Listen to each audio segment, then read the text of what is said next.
आप बताओ, भगवान से लोग मांगते हैं, इसका उत्तर दे रहा हूं इस फूल से। जब आप गुलाब के बगीचे में जाते हो या गुलाब के पास जाते हो तो क्या इससे खुशबू मांगनी पड़ती है? गुलाब भैया हम आ गए, थोड़ा खुशबू दे दो, मांगनी पड़ती है? गुलाब के पास जाइए तो सही, खुशबू मांगनी नहीं पड़ेगी, अपने से मिलेगी। आप सच्चे मन से ईश्वर के करीब जाइए तो सही, मांगना कुछ नहीं पड़ेगा। वो भगवान सब कुछ बिन मांगे मोती मिले, मांगे मिले ना भीख। बिन मांगे मोती मिले, मांगे से क्या मिलेगा?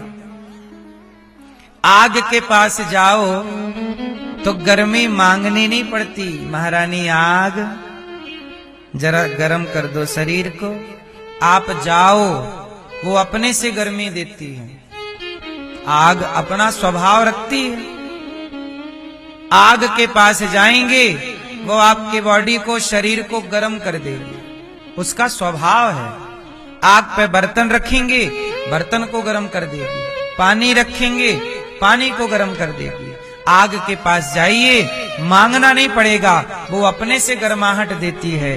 आप सच्चे मन से ईश्वर के बनकर ईश्वर के पास जाइए तो सही। सुदामा गए, मांगा थोड़ी कुछ, बिना मांगे सब कुछ मिल गया। आप शरणागति तो करिए, समर्पण तो कीजिए। अब आप क्या है, समर्पण करते नहीं, भगवान के पास जाते नहीं। अब आप कहते हो गुरुजी हम भगवान के पास आ तो गए वृंदावन। नहीं, इसे आना नहीं कहते, इसे आना नहीं कहते। आना किसे कहते हैं? बोलो, किसे आना कहते हैं? विभीषण जी सब कुछ छोड़ करके राम की शरण में चले गए। आप भी छोड़कर नहीं, हम कहते हैं विभीषण छोड़कर लंका अपनी कुटिया राम की शरण में गए। हम कहते हैं अपना व्यापार, अपना परिवार छोड़कर नहीं, व्यापार परिवार लेकर जाओ और भगवान के चरणों में स्वयं के सहित सब कुछ समर्पित कर दो। ये हे प्रभु, ये परिवार आपका, व्यापार आपका, हम आपके, आत्मसमर्पण कीजिए। फिर कृपा ना हो, फिर बदलाव ना हो तो बताना। आप लोग समर्पण नहीं करते। मंदिर जाना जरूरी नहीं है, समर्पण करना जरूरी है। मंदिर जाओ आओ, जाओ आओ, क्या होगा? क्या समर्पण हुआ? जहां समर्पण है वहां जाने आने की भी तो जरूरत नहीं है। बोलो हाँ या ना?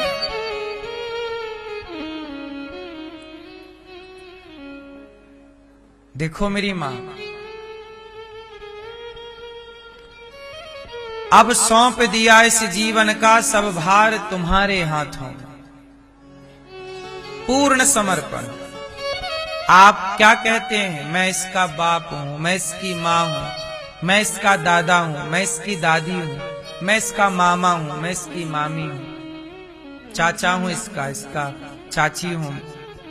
यही तो आपका संबंध है।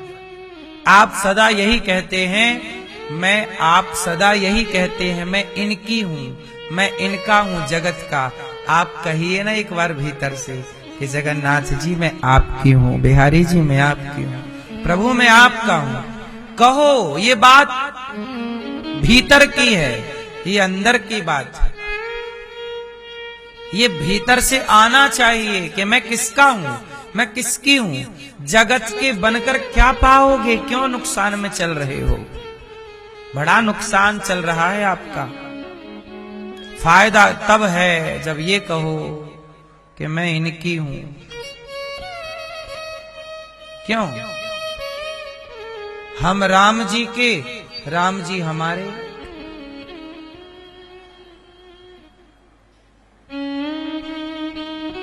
बन जाओ आप लोग ना, बनी तो हो भगवान की, पर बने हैं लोग भगवान के, पर अध कचरा,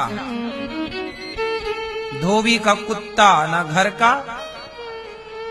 लोग भगवान के बनते हैं, जरा दुख आए कष्ट आए, हे भगवान बस आप ही और कोई नहीं, और जैसे ही दुख गया, हाँ अब तो भूल गए भगवान। दुख में सुमिरन सब करें, सुख में करें ना, और जो सुख में सुमिरन करें तो दुख काहे को होए। भगवान को भूल जाना ही सबसे बड़ा दुख है, पर हर परिस्थिति में भगवान को याद रखना ही सबसे बड़ा सुख है। भूल जाना ही गरीबी है और याद रखना ही अमीरी है। इसलिए मेरी प्रार्थना है, आप सबसे काम करिएगा, पैसे कमाइएगा, जिम्मेदारियां निभाइएगा, पर ये याद रखिएगा कि आप जगत के नहीं हैं, आप उनके नहीं हैं जो आपको अपना मान रहे। अब आपके पिताजी क्या कहते हैं, ये मेरी बेटी है, मेरी बेटी है। तुम्हारी बेटी थी तो काहे विदा कर दिया, रखते ना अपने साथ सदा। पिता भी तो झूठ बोलते हैं, मेरी बेटी है, मेरी बेटी है, और आपको भी क्या लगा, मेरा पिता है, मेरा पिता है। और 20-25 साल बाद कहेगा जाओ जाओ। अभी कह रहा था मेरी है मेरी, अब कह रहा उसकी है उसकी है। कंफ्यूज, उसकी हूं किसकी हूं, क्लियर करते रहो। बोलो हाँ।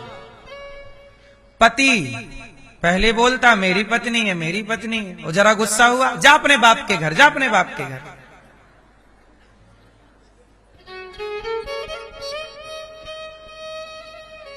बोलो हाँ।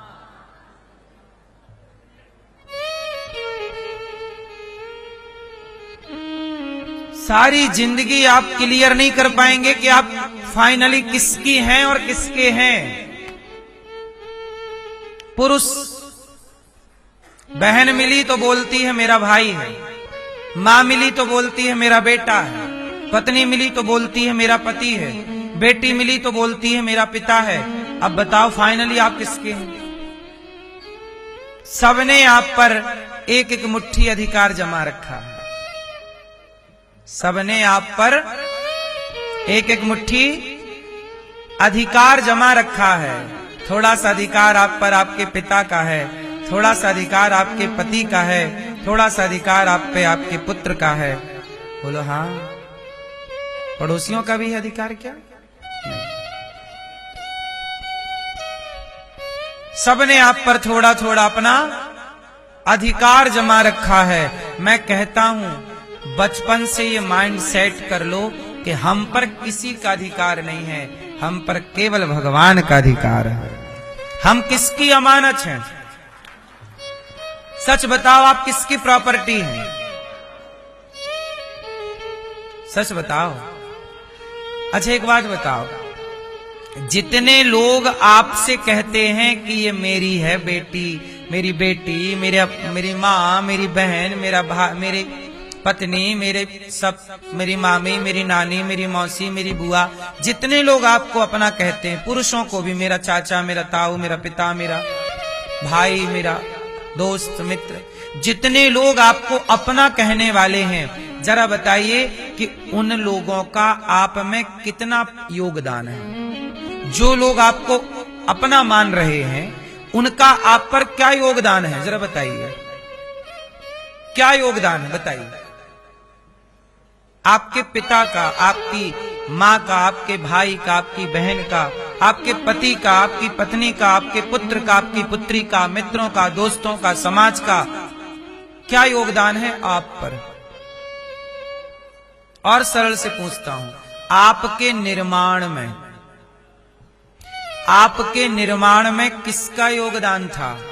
पिता का, मां का, पति का, पुत्र का, समाज का या भगवान का?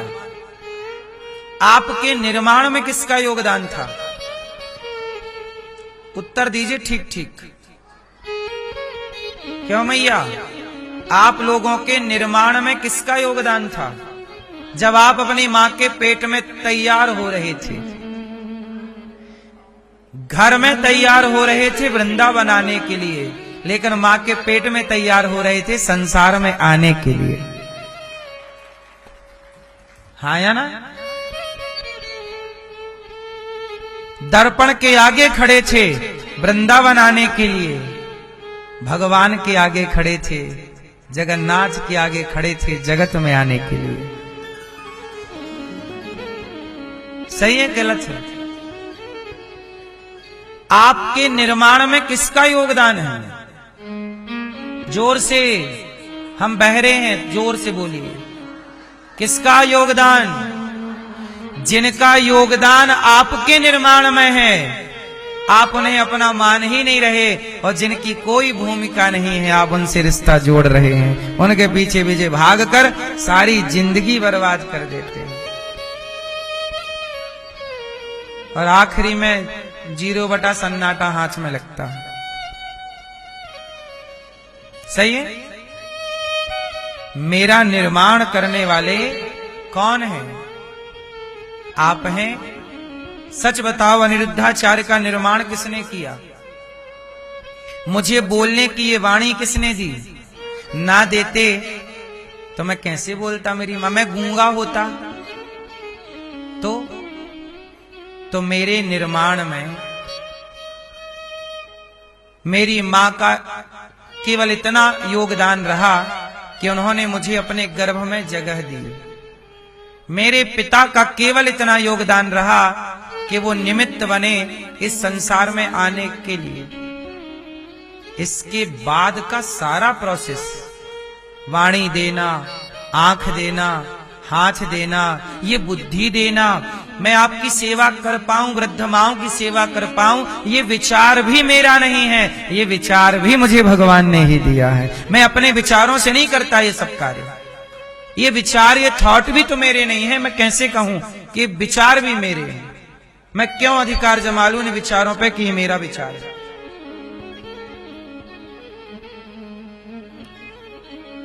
क्यों जी? सही है। इसलिए कहता हूं, जब भी कोई गुलाब देखा करो तो ईश्वर का थैंक यू बोला करो। क्यों? गुलाब देख के ईश्वर का धन्यवाद क्यों? बताओ, गुलाब देखो तो ईश्वर का धन्यवाद क्यों करना चाहिए? आप बताओ। लाल मैया पीछे वाली, गुलाब देख के ईश्वर का धन्यवाद क्यों? उत्तर है?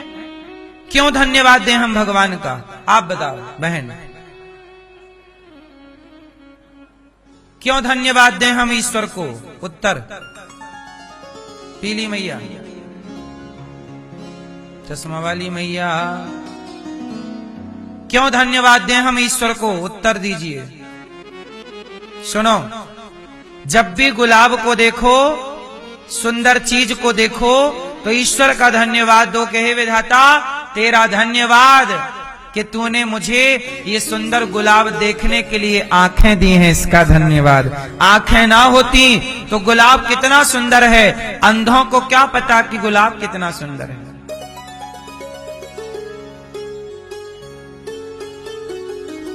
है ना? प्रकृति कितनी सुंदर है। आप धन्यवाद ज्यादा दीजिए, क्योंकि ईश्वर ने प्रकृति देखने के लिए आंखें ही ना दी होती तो इसलिए आंखें जो दी हैं उसका भी शुक्रिया,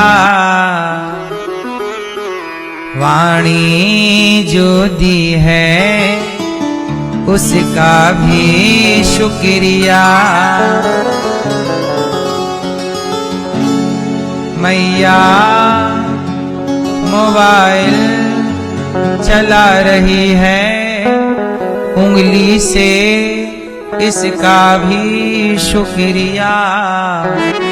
ना देते भगवान उंगली तो मैया इंस्टाग्राम कैसे चलाती।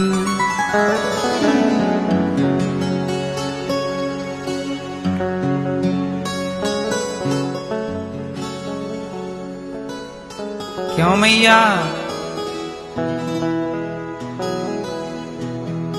हर बात का ईश्वर को धन्यवाद। इसलिए हमारे यहाँ सवेरे उठ के एक लोटा जल चढ़ाते हैं। सूर्याय नमः, आदित्याय नमः, भौमाय नमः, खगाय नमः, मित्राय नमः, भास्कराय नमः। क्यों? ईश्वर को सबसे पहला प्रणाम सूर्य नारायण भगवान को। क्यों? सूर्य भगवान धन्यवाद। क्यों? आपने हमारी फसलों पर, हमारे शरीर पर अपना प्रकाश डालकर हमारी हड्डियों को मजबूत किया, विटामिन डी देकर, प्रकाश देकर के आपने हमारे जीवन को रोशनी से भरा। इसके लिए जल चढ़ाकर धन्यवाद। वो जल चढ़ाना भी ईश्वर का थैंक यू है।